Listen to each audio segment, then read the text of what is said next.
Hi everyone, it's Sarah Todd. Welcome back to my YouTube channel. So I was going through my medical records recently and I happened upon the discharge note from my emergency room visit from April 2010 when I first became disabled and I was sent home from the ER unable to walk or move my arms and hands. It made me super angry reading this discharge note. I was honestly appalled at what I saw in the discharge note. I had never read it in the past over 15 years. This was my first time reading it. And let me just say, it will make you angry too. Since I experienced such extreme medical gaslighting, I think it's incredibly important that I share my story and talk about my experience because I know that this happens a lot to a lot of different people and it's honestly unacceptable. I really don't get why this happens all the time, why it's such a big problem, but it unfortunately is, and this should not be happening. So I think it's really important that I share my story. For those of you who are new here or who maybe don't know my full disability story, I have shared my full disability story in some other videos on my YouTube channel. I will link the most recent video of me sharing my story to this video. So if you're interested in the entire how I became disabled story, you can watch that there. In this video, I'll be focusing more on the gaslighting experience rather than every single little detail of how I became disabled. But for purposes of context, we'll start with when everything happened. So I was at ballet class. I was 8 years old. It was after school. I'd gone to second grade that day. I got an excruciating head and neck ache during ballet class. I was going to go home, but on my way out of the dance studio, I reached down to adjust my tights and my arms and hands just stopped working out of nowhere. My mom took me to an urgent care facility because the nearest hospital was not close. And by the time we got to the urgent care facility, I could not walk, but I could still move my legs. I was flown by a helicopter to the emergency room where I remained for 6 hours before getting sent home. So let's talk a little bit about what went down during those 6 hours. So I remember being in the emergency room and I'm lying down on a bed and the doctor raised my arm above my head and let it go. And since my arm didn't hit my face, he said that I had control over that arm. So I was faking it, basically. So my mom and dad talked to this doctor for hours, begging and pleading him to run tests. They were throwing out different diagnoses at him, asking him if I'd had a stroke, if I had a brain tumor, if I had MS, all these different things. He refused to do anything and he kept just saying no. And that is reflected in my discharge notes where it says, discussion at length on multiple occasions with family that this is consistent with a conversion reaction and fits no organic pattern of disease.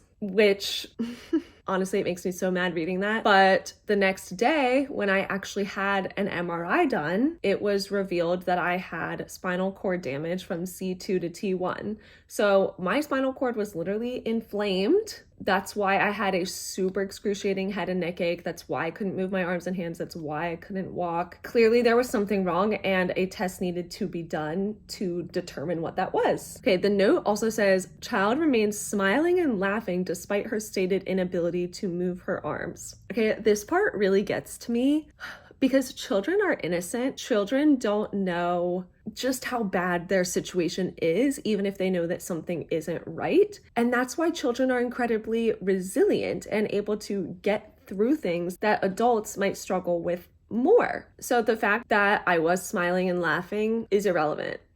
It also says that somebody from Child Life will attempt to work with me. So this did happen. A Child Life specialist was called into my room in the emergency room. And I remember during this time when she was in the room, I had a popsicle placed in my left hand. And it was one of those popsicles that doesn't have like a stick that you hold it with. It's the one that's in like a plastic sleeve. So they are super cold because you end up holding the popsicle with your hand and it's only protected by the plastic. So when I was a child, before all this happened and I would eat those at home, I would always hold them with a hand cloth because they were so cold. But they put that directly in my hand and they were basically trying to coax me to move my arm with the popsicle. And I kept telling them that I couldn't do it. And my mom kept telling them that I couldn't even tell that it was cold because I did lose sensation for about the first 24 hours of when everything happened. And the doctor kept saying, if you just move your arm, that's your ticket out of here. So they were essentially like trying to to use the popsicle as a motivator for me to move, but I could not do it. Like, I just straight up couldn't do it. So yeah,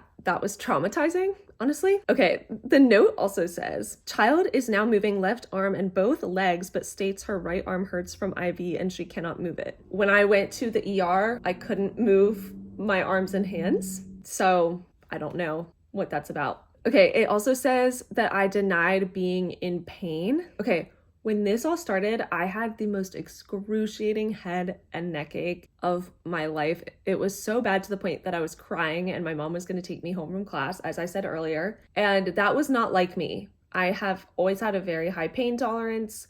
I was never like a crybaby. This was excruciating head and neck pain. And we come to find out the next day that that's because my spinal cord was literally inflamed. And I was only given Motrin in the emergency room for my head and neck pain. So no clue why this says that. This part is like the most infuriating. Okay, it says, child remains smiling and playful, speaking of the fun that she has had here. She now moves her legs normally and will voluntarily move her left arm. And when asked to move the fingers of her right hand, she states she has forgotten how to and laughs. I really despise the emphasis on me smiling, me being playful, me talking about having fun, me laughing. Because once again, I was a child. I didn't understand the gravity of the situation. I've actually always just been a naturally positive person. I'm still that way to this day.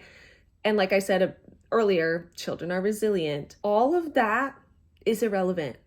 It doesn't mean that there was nothing wrong. Then it says that my diagnosis is conversion disorder, which obviously I didn't have, but if I did have conversion disorder, I still shouldn't have been sent home. I still needed treatment. Something needed to be done about that. So either way, not good. So yeah, reading this discharge note was really traumatizing, low-key. I was shocked at what it said, honestly. I don't really know what I was expecting, but it certainly wasn't this. And to just look back over 15 years later on all that happened that night and remember it very clearly because of how traumatizing it was, and to see what was written about it is just so maddening, honestly. But yeah, thankfully, the next day when we went back to the hospital, I was treated. I received the appropriate testing, I received the appropriate treatment, and things started going in the right direction. But it's very disappointing that this is how me and my parents were treated when we first went to the emergency room, because we're supposed to be able to trust doctors. That's why we go to the doctor. That's why we go to urgent care. That's why we go to the emergency room. We're supposed to be able to trust them and have them know what is best for us and how to help us, and they can fail us sometimes, and it's very sad. I've also realized as a 23-year-old that I really endured a lot of traumatizing experiences as a child, and it took me a long time to actually realize that I had endured those experiences. Like, I knew what I'd been through, but I didn't realize that they were traumatizing and damaging to my mental health until I was able to grow up and process those things. And now as a 23-year-old who has sought out counseling the past few years, I'm like, wow, I can't believe I actually went through that. I can't believe that actually happened, and that I am a positive, happy person. It's just kind of weird to think about, honestly. But yeah, I think that now, having had a chance to begin processing what happened to me as a child, now that I'm an adult, that will be really good for my mental health to confront my trauma, honestly. So I'm glad that I'm starting to do that, because it's better to actually confront it rather than to just gloss over it and pretend like it didn't happen type of thing. So yeah, I'm on that journey right now of processing all that I went through and just, trying to come to that stage of acceptance, because I can't go back and change how that happened. So harping on that isn't going to do any good. That would only do more harm for my mental well-being. Anyway, I truly am a believer in post-traumatic growth. I think I've definitely experienced that throughout my entire disability experience and all of the horrific medical tests and procedures and appointments I've gone through. And I'm honestly grateful to have that perspective on life. I think it's really honestly made me a better person.